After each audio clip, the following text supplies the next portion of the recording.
Every year I know we gonna go hard. We been that team ever since Bart started. All my cheese heads go pack go. Ain't showing no mercy, cutting no slack, no. I ain't a bad sport and I'll even wish you good luck. Only thing I will. What up, Lombardi's Legends podcast? Oh my gosh, super hyped today.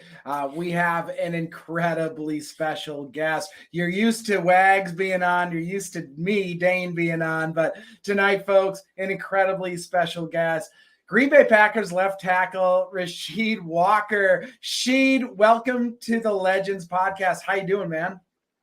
I'm doing good, guys. Man, thank you for having me on the podcast. Oh, man. Oh, thank good. you for joining. Thank you so much, Sheed. You're becoming a veteran on this team, but you're a first-time guest of the pod. So we always like to ask our first-time guests. It's a simple question to kick it off. But, man, how does it feel to be a Green Bay Packer? Man, it's the best feeling in the world, you know. Feels like home. Definitely feels like home, you know. It's a great place to, be able to come and work and, just be able to perfect my craft. People are very nice. I love the culture, love the tradition. You know what I'm saying? It makes playing football like just a little bit better. So I'm loving Green Bay. For sure. And Rasheed, I think most fans are obviously aware of some of your journey. 7th round pick out of Penn State. And you were active for, I think, 6 games your rookie season.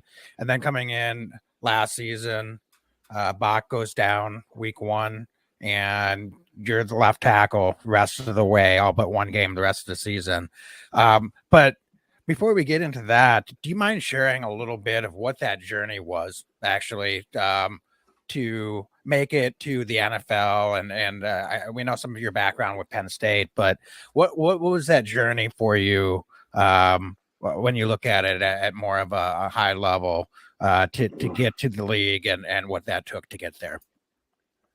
Well, it was definitely like an interesting journey. So, around my senior year, started getting some draft buzz.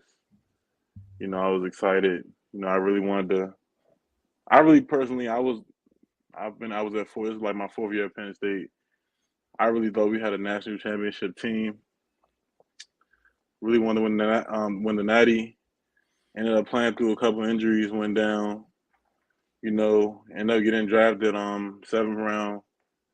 And, I feel like, just from there, just from the moment I got to rookie mini camp, I really just really appreciated and took advantage of the opportunities I had. Because I just understood, how important each day was and each rep was, So I just, tried to take advantage of every day, fought through adversity, just embrace the adversity, just try to, just keep my best foot forward each day. And then, when the opportunity came for me to, do my 1 of the 11th, I just try to take it, same thing, step by step. And then end up having a pretty, I learned a lot this season. I'm really excited to get back with the team this off season, so I could just keep on building off last season. Yeah, I mean, last season was, I think, a revelation, and I think, for us, I think Wags and I, we don't like to toot our horn too much, but we've got the receipts. When you were drafted, we think we got a guy in Rasheed Walker, and we were so excited to have you come on. And going into camp last year, so trickle out a little bit, right? Starts to trickle out where it's like, oh, Rasheed Walker's making hay. Rasheed Walker. Every year I know. And there's a lot going on there. And then all of a sudden, you're getting major snaps. You're thrust into that left tackle role. So, what was your mentality going into last year, especially once Bakhtiari goes down, man? Was that something that you show up expecting it? Is that something where you're like, all right, it's time to perform? I mean, what kind of emotions are you going through when that happens? Well, I felt like I really just so pretty much during camp, the whole time in camp, I was really taking ones with like reps with the ones, like all the left tackle. I was taking some right tackle reps too, but I was taking all the left tackle reps with the ones. And preseason, I was taking reps with the ones. So like I felt prepared. You know what I'm saying? I was pretty much used to, Jordan and, the whole offense. And so when they told me that I was up, I was prepared, but when you get in the game, it's a little different. So like, but I felt like I felt like that's what allowed me to be like confident. Like I wasn't scared or nothing, when it was my turn to go. I just had like, I just had to get out there. Yeah, and Rasheed, I think you're saying you learned a lot, which is obvious, right, that that's going to happen. It's a continual development process. But would it be fair to say that things maybe clicked and slowed down a little bit for you after that Rams game? That was a game that the only game after Bach went down that you didn't start, but you played in that game. But it just seemed like you just really settled in and took your performance to a whole nother level down the stretch. And it was about that time. So was there anything in particular at that point in the season that that things really started to click and settle in for you and things slowed down? Or do you think that was just a natural development after getting 8 games into the season that things just kind of started to continue? That was that continual organic process of growth and development. Yeah, I'll say like both. Like things did start to click, and also it was the development. Like I think that game particularly, um, I got in. I think the second half, and I really just had to lock in. Like that's all it really took, just to lock in. Like just learn how to like lock in play by play. You know what I'm saying? Go as hard as you can. Just play, boom, reset, reset. I just had to like just slow everything down. Because you know what I'm saying, like when you're in the middle of playing NFL, like NFL football game, like shit definitely get real. Like shit for sure get real. It's just all about staying like level headed. Like you just got to relax. So once I really really like paid more attention about like to being focused than anything else, like locking in, that's when I felt like I was able to excel and play the more to my potential. What changed? I've read some quotes, man, about your mentality, your preparation, your kind of pregame routine. Whatever you're willing to share. What changed? Because I believe you've alluded to the fact that some of that's changed, and you just looked so confident and comfortable, especially like we hit December, and it was like Rasheed Walker has arrived. So was there a change in your preparation or in your pregame routine or anything like that, or was it kind of just a culmination of a lot of things? Yeah, I had to I had to figure out what worked for me. A lot of guys do a lot of different things. For me personally, I just try like to stay focused. Like like it got to a point where I wouldn't even listen to music before games. Mm. Like I would just listen to whatever is playing on the speaker. Like, I won't even listen to music. Like I'll really be meditating the whole.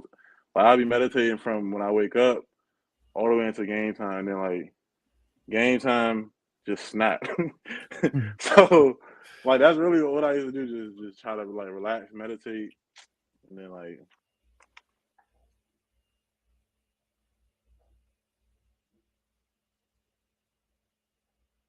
I think we may have lost Rasheed here momentarily, so we'll see if we can get him back. But Dane, what's your reaction to all of that? Because I think that was a great question, and just really trying to understand sort of the mentality that Rasheed took, especially getting into the second half of the season. Both of us kind of had some questions alluding to how those things kind of come together here for the Hold second on, half. hello. I lost y'all for a second. I don't know why. No problem. Yep.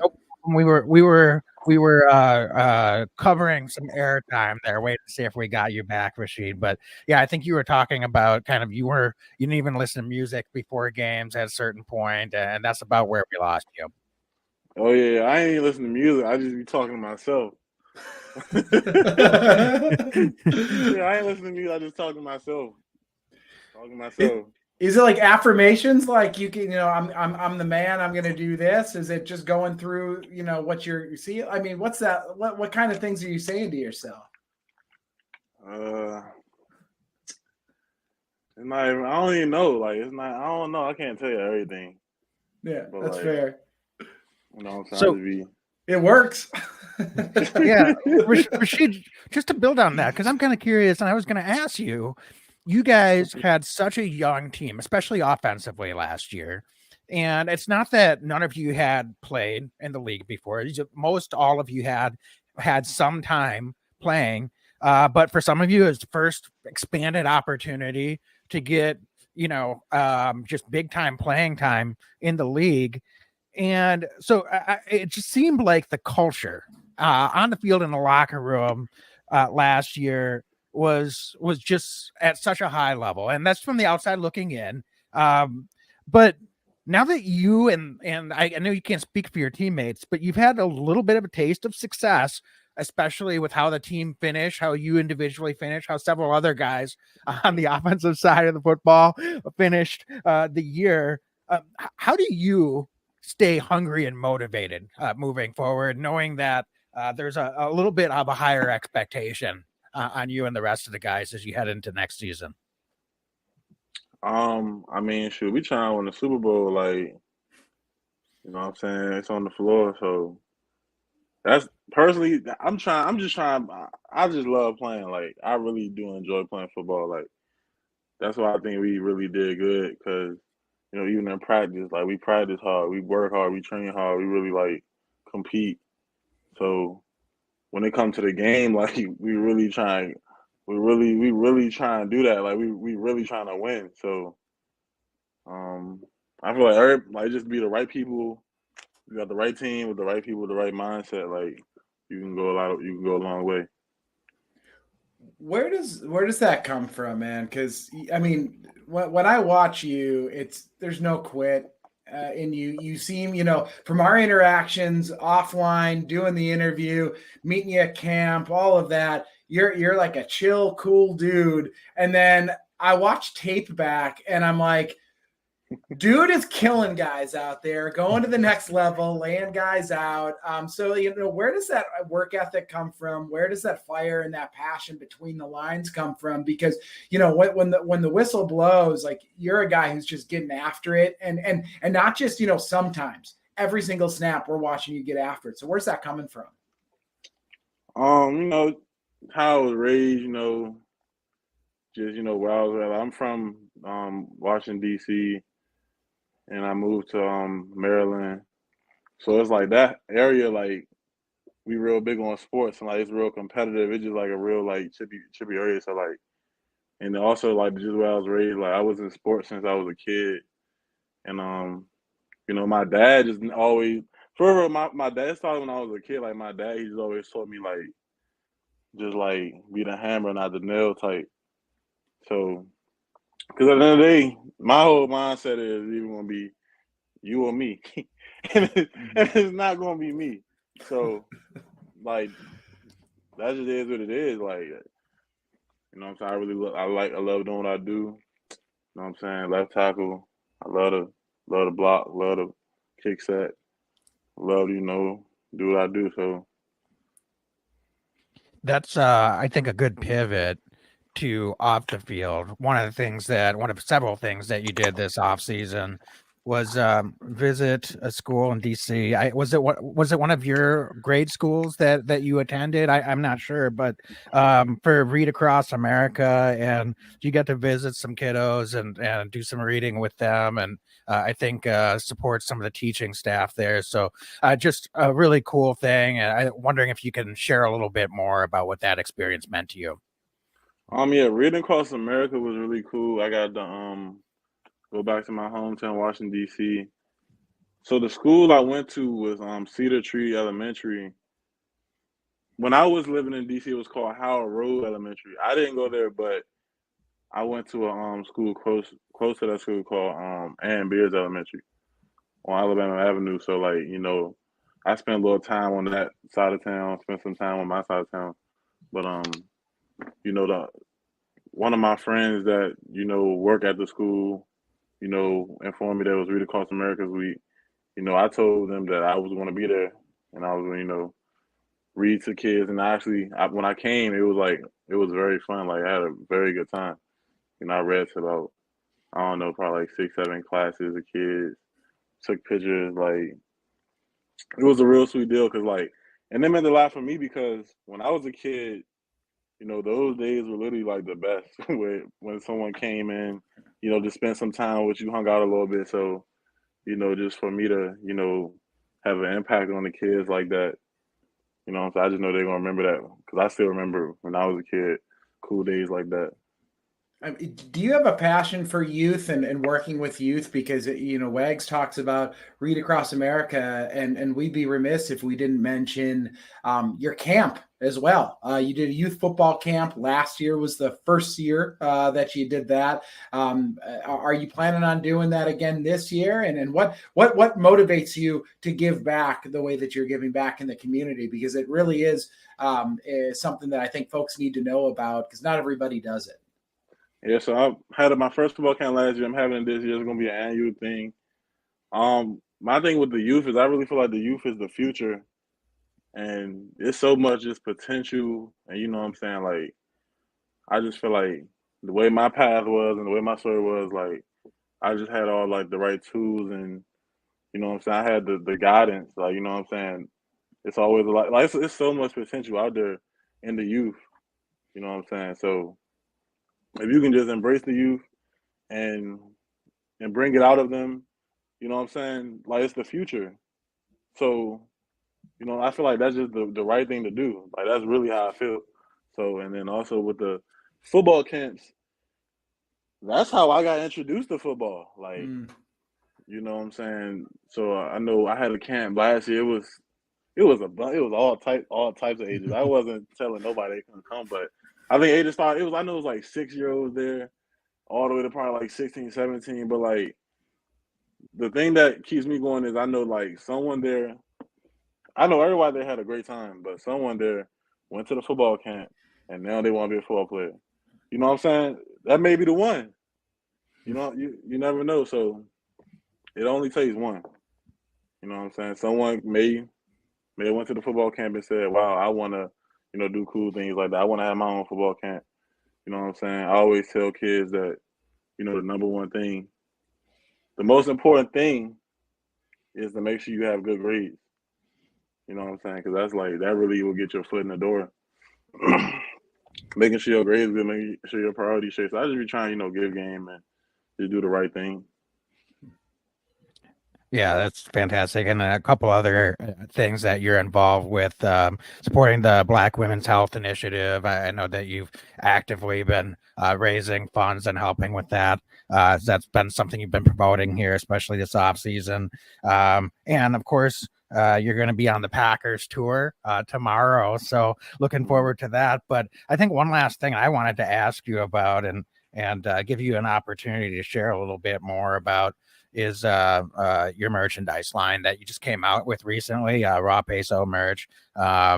The motto that you have, lifestyle promotes unity. I think that's just a really cool, initiative. This obviously means more to you than just trying to do self-promotion of merchandise. So I just wondering if you could share a little bit more about how that came about and what you're trying to do with that as well to drive additional support and unity in the community. Well, the clothing brand it was really just like a pretty cool project that I wanted to do. Me and my guy, we came up like with a label with my initials. Well, first of all, I want to talk about like what Raw Peso is like. So Raw is like my initials. I don't know if y'all put that together, like Rasheed Walker, and I just feel like, well, I feel like that was kind of like my tag, raw peso. Peso, I like the name peso because it sounds cool. But I mean, as far as the brand, I'm pretty much the brand. So the brand is everything I stand for. We're pretty much what y'all can pretty much see. So, we put together the logo, and I understand that I have a pretty nice following. So I figured that like if I can share something like share a part of like me, with the world because like I'm personally I'm the one designing everything like I'm coming up with ideas and everything. So like I'm not I'm selling the things, but it's really not even about the money. I feel like I'm trying to make it as cheap as I could. Um, I like the merchandise. Also, I was tired of wearing everybody buying spending my money on everybody else's clothes. Yeah. Well, I could just make my own. And personally, I'm a big supporter of a lot of my friends back home in the DMV. They have their own clothing lines, and that's pretty much who I buy clothes from and where I wear clothes. So I just thought it would be cool, to start my own thing. I got a T-shirt right here. This is one of the designs. It says Shido on it. Sick. It's one of my nicknames. This pretty much the one that buzzes the most. This is one of the That's sick. T-shirts. Yeah, I think it's a pretty cool tee. I But love we got. it. We'll put Yeah, that up too on our social because that's super cool. We'll make sure we're promoting that so folks that are listening know where to get this stuff because Yeah. it's really cool designs, dude. Yeah, we got some pretty sick designs. Like, I feel like as far as like the designs and the colorways, I personally like it because I like neutral colors. I feel like the merch you can match anything with it. Like the way it's just designed, like you can match anything with it. And we have Green Bay Packers colors.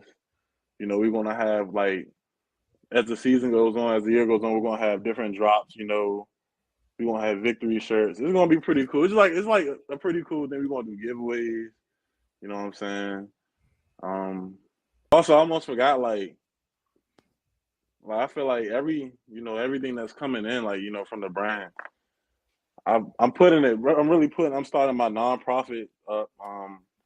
So I'm really putting everything back into the community. Like really, I wanted to grow. Like, I have a lot of dreams, aspirations.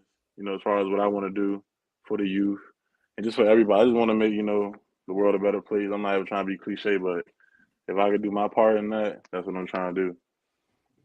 Well, that's really cool. I mean, you obviously got a platform, and now you're carving out kind of obviously a bigger as you continue to carve out a bigger and bigger role for yourself on the field. That affords you more and more of those opportunities to make that impact off the field. So that's really special. That you as a young man, young player, can have that perspective. So congratulate you on the successes both on and off the field. Sheed, we want to respect your time. You've got dinner to eat. Yeah. We appreciate you. So I'm just going to leave you with one more question, and then we'll let you go. You mentioned, you guys are all hungry. Goal is Super Bowl next season. That's really cool to kind of elevate that expectation. But individually, what does success look like for you in year 3? Man, success. I just want to be the best left tackle in the league. Like, what I'm saying? I already know Jordan gonna do his thing. I know everybody gonna do their thing. I want to be the best at what I do. You know what I'm saying? I'm not really concerned about the politics. I just try to flush all that stuff out. I just want to be the best. I want to be brick wall, no sacks, no hurries, nothing. Like, I don't want to give up nothing. That's always my mentality. I never want to give up nothing. I don't want nobody to question nothing about me. So simple as that. Man, well, listen. I mean, all Pro Bowl, Super Bowl champ. Well, we're into all of that, man. We're into all of that. You mentioned when you're talking about the youth, you're talking about, who's next. And when you're talking about younger people, going into last year, it was a youth movement in Green Bay, right? And the future's now. And as far as we're concerned, Rasheed Walker, starting left tackle of the Green Bay Packers. Dude, we think you have the ability to be here for the next 15 years, holding it down on the left side. So it's an absolute pleasure to have an opportunity to have you on tonight. I know you're a busy guy. You're doing a lot of things. To take the time to come on Lombardi's Legends means the world. We're going to say what's up to you in camp, and I think you're going to get a lot more fans just because you are a good dude. So thanks, Sheed, so much.